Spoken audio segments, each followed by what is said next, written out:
அனைவருக்கும் வணக்கம். Madras high court exam உடைய ரிசல்ட் குறிப்பாக சொல்லணும்னா ஆஃபீஸ் அசிஸ்டன்ட், மசால்ஜி, வாட்ச்மேன் போன்ற பணியிடங்களுக்கான அடுத்த கட்ட அப்டேட் என்ன? ஏன் காலதாமதம்? பொதுவாக கோர்ட் எக்ஸாமில் இவ்வளோ காலதாமதம் இருக்காது அப்படின்னு எல்லாருக்குமே தெரியும். இந்த எக்ஸாம் பொறுத்தவரை ஒரு வருடத்திற்கு மேலாகுது, இனிமேல் ரிசல்ட் வரல.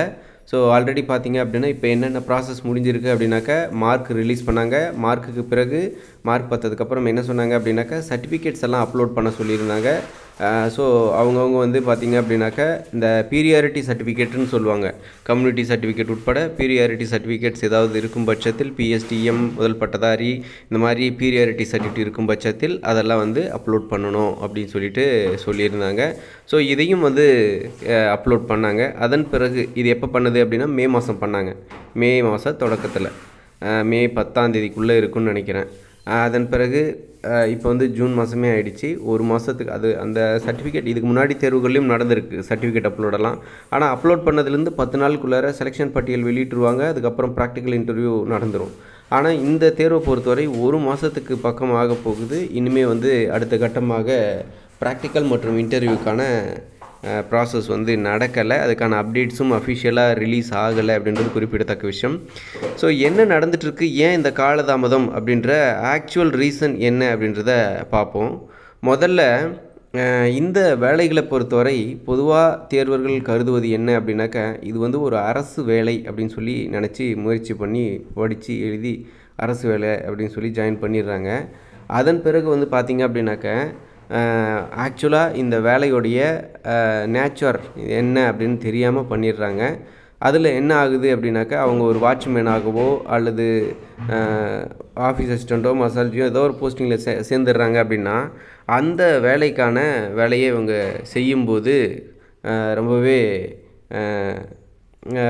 ஒரு ஈடுபாடோடு செய்கிறதில்ல. இப்போ ஃபார் எக்ஸாம்பிள் வாட்ச்மேன் வேலைக்கு ஒரு பிஜி முடித்திருக்கக்கூடிய நபர், அதிகம் படிச்சிருக்கக்கூடிய நபர், இந்த பணிக்கு ஒரு இன்ஜினியரிங் முடிச்சிருக்கக்கூடிய நபர் ஒரு வாட்ச்மேன் பணிக்கு நீதிமன்றத்தில் சேர்றாங்க அப்படின்னாக்கா ஒரு வாட்ச்மேனுடைய கடமை என்னவோ அது செய்யணும்.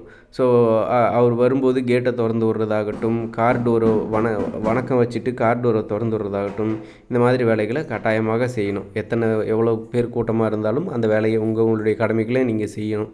ஸோ அதே மாதிரி இந்த மாதிரியான சில கடமைகள்லாம் இருக்குது, அதெல்லாம் செய்யணும்.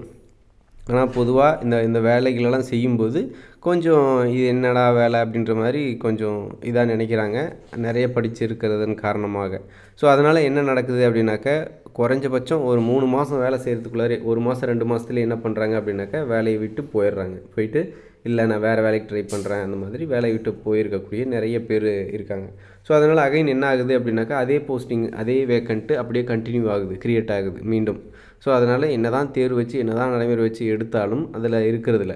ஸோ அதனால் அதிகம் படித்திருக்கக்கூடிய நபர்கள் வேண்டாம். ஸோ இப்போ ஓஏ போஸ்டிங் ஆகட்டும், மசால்ஜி ஆகட்டும், வாட்ச்மேன் ஆகட்டும், அதிகம் படித்திருக்கக்கூடிய நபர்கள் இந்த மாதிரி பணியில் சேர்ந்து உடனடியாக பிடிக்கல அப்படின்னு சொல்லிட்டு ரிசைன் பண்ணிவிட்டு போகக்கூடிய விஷயத்த பார்க்க முடியுது. ஸோ இதன் காரணமாகத்தான் இப்போ இந்த ஆஃபீஸ் அசிஸ்டன்ட் லெவலில் இருக்கக்கூடிய போஸ்டிங்க்கு சில மாற்றங்களையும் கொண்டு வந்திருக்காங்க நீதிமன்ற தேர்வுமுறையில் அப்படின்னு உங்களுக்கு தெரியும். இப்போ ரீசெண்டாக வந்து தேர்வுலையும் பார்த்தீங்க அப்படின்னாக்கா சௌப்தார், ஆஃபீஸ் அசிஸ்டண்ட்டு, ரெசிடென்ட் அசிஸ்டண்ட்டு, இந்த மாதிரி நிறைய போஸ்டிங் இருக்குது. வாட்டர்மேன், ஸ்வீப்பர் போன்ற பணியிடங்களுக்கு ஒரு அறிவிப்பு வந்துச்சு. அதில் பார்த்தீங்க அப்படின்னாக்கா எஜுகேஷன் லிமிட்டை ஃபிக்ஸ் பண்ணாங்க. மினிமம் 8th முடிச்சிருக்கணும், மேக்ஸிமம் 12th, அவ்வளோதான். அதுக்கு மேலே படிச்சிருக்கிறவங்களும் வேணாம். அவங்க வந்தாங்கன்னாக்கா ஒரு வாரம் செய்வாங்க, ஒரு மாதம் செய்வாங்க, அதுக்கப்புறம் செய்ய மாட்டாங்க அப்படின்னு சொல்லிட்டு. ஸோ இந்த மாதிரியான ரீசன்ஸ் எல்லாம் அப்டேட்ஸ் எல்லாம் கொண்டு வந்துட்டு இருக்காங்க. ஆல்ரெடி வந்து இந்த மாதிரி இருக்கக்கூடிய நபர்கள், இப்போ ஆஃபீஸ் அசிஸ்டண்ட் போஸ்டிங்கில் இருக்கக்கூடிய நபர்கள் எங்களை வந்து அடிமை போல் நடத்துகிறாங்க, எங்களை வந்து மதிக்கிறதில்ல, இந்த மாதிரியான ரீசன்ஸோட நிறைய பேர் வந்து போராட்டம் பண்ணக்கூடியதும், கம்ப்ளைண்ட் கொடுக்கக்கூடியதும், ஹியூமன் ரைட்ஸில் போய் கம்ப்ளைண்ட் கொடுக்கக்கூடியதும், இந்த மாதிரி விஷயத்தெல்லாம் பார்க்க முடியுது. இது ரியலாக நடந்துகிட்ருக்குங்க. இப்போ ஆஃபீஸ் அசிஸ்டண்ட்டாக இருக்கக்கூடிய நபர்கள் ஹியூமன் ரைட்ஸ் கமிஷனில் போய் கம்ப்ளைண்ட் கொடுத்துருக்காங்க. நீதிபதிகள் எங்களை ரொம்ப கேவலமாக பேசுகிறாங்க, திட்டுறாங்க, அவமானப்படுத்துகிறாங்க, மனித உரிமை மீறல் அப்படின்னு சொல்லிட்டு கம்ப்ளைண்ட் கொடுக்கக்கூடிய விஷயத்தெல்லாம் பார்க்க முடியுது. ஆனால் அங்கே நீதிபதிகள் தரப்புலேருந்து சொல்லக்கூடிய விளக்கம் என்னவாக இருக்குது அப்படின்னாக்கா இந்த வேலையோட நேச்சர் இது தான். நீ வந்தால் வணக்கம் வச்சுட்டு எனக்கு கார் கதவை திறந்து விடணும், நான் சொல்லக்கூடிய இந்த க்ளீனிங் ஒர்க்கு நீங்கள் தான் பார்க்கணும், இது பண்ண வேண்டியது உன்னோட வேலை தான், இந்த மாதிரியான விஷயத்த சொல்கிறாங்க. ஸோ இப்படியாக ஒரு பெரிய ஒரு போராட்டம்னே சொல்லலாம். அந்தளவுக்கு ஒரு விஷயம் நடந்துகிட்ருக்கு.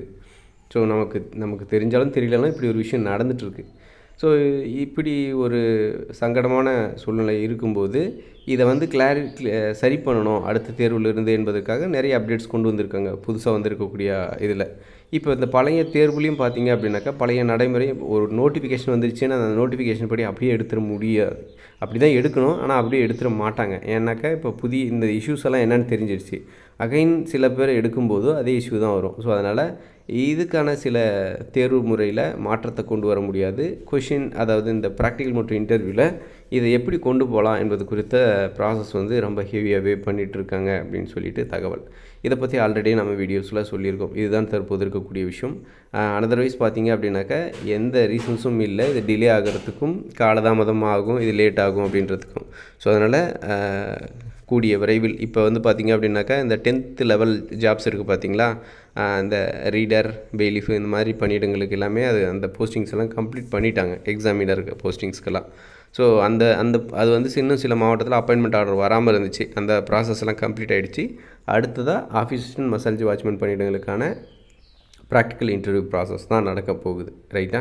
ஸோ அந்த அறிவிப்பானது இன்னும் ஒரு வாரத்தில் வந்துடும் அப்படின்றதுல எந்த சந்தேகமும் இல்லாமல் உறுதிப்பட நான் சொல்கிறேன். ஸோ அந்த மாதிரியான ஒரு சூழ்நிலை தான் இருக்குது. அதனால் அகைன் வந்து லேட் ஆகும் அப்படின்னு கண்டிப்பாக நினைக்க வேண்டிய அவசியமே இல்லை. ஸோ ரெடியாக இருங்க. உங்களுக்கான ப்ராக்டிக்கல் மற்றும் இன்டர்வியூ கூடிய விரைவில் வரப்போகுது என்ற மகிழ்ச்சியான தகவலோடு இந்த வீடியோ முடிச்சுக்கிறேன். மேலும் புதிய அப்டேட் மற்றும் புதிய தகவல்களுடன் அடுத்தடுத்த வீடியோக்களை சந்திக்கிறேன். நன்றி.